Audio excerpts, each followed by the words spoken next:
तो hello friends, आज हम लोग देखेंगे कि हमारे आफ्टर फार्मेसी क्या क्या करियर ऑप्शन है हमारे पास। ठीक है, सबसे पहले हमारे पास है फार्मासिस्ट इन हॉस्पिटल्स। ठीक है, जितने भी हमारे मेडिकोज हैं, डिफार्मा एंड बीफार्मा के स्टूडेंट, वो सबसे पहले हम लोग अप्रोच कहाँ के लिए करते हैं? हम लोग हॉस्पिटल्स के लिए करते हैं। ठीक, सेकेंड थिंग क्या है? इंडस्ट्रीज में। इंडस्ट्रीज में अलग अलग है, क्वालिटी एश्योरेंस, क्वालिटी कंट्रोल, फिर है ड्रग इंस्पेक्टर। ड्रग इंस्पेक्टर क्या है? गवर्नमेंट जॉब है।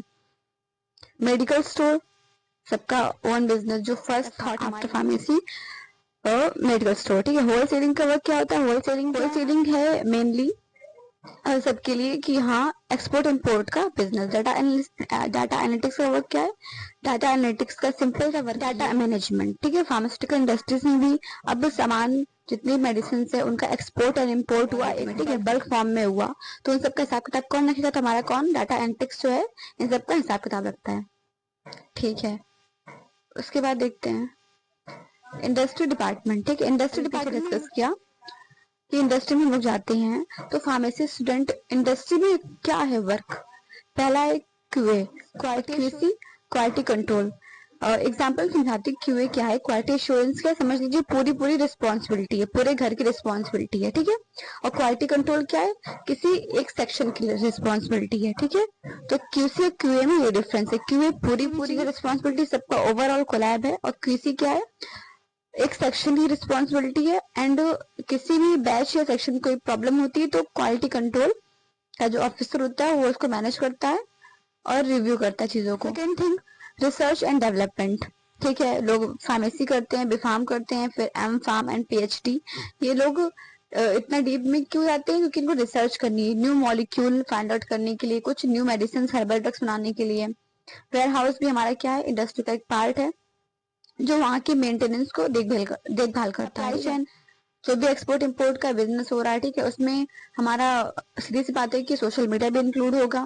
ठीक है, एंड जितने भी वर्कर्स है वो तो इंक्लूड होंगे ही। Production manufacturing area, simple injections, tablets and जितने भी फॉर्मुलेशन है उनको बनाना।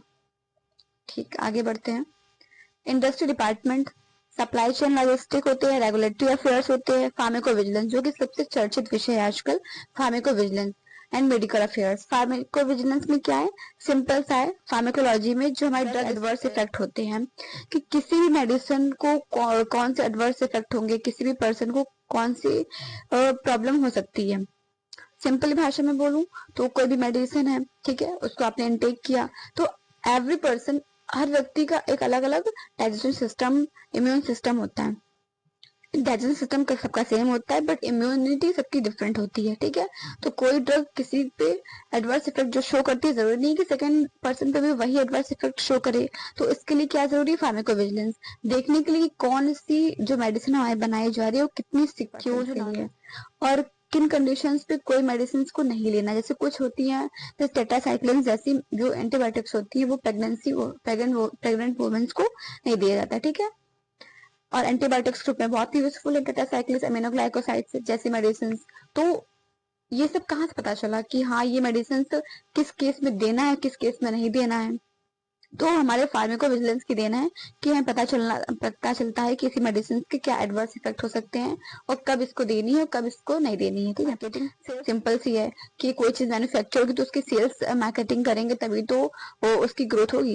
Engineering, maintenance and HR, human resources, जो कि सबको एडमायर करेगा। एचआर जो, एचआर के थ्रू ही हमारी जो सेल्स एंड मार्केटिंग है ये आगे ग्रोथ करती है।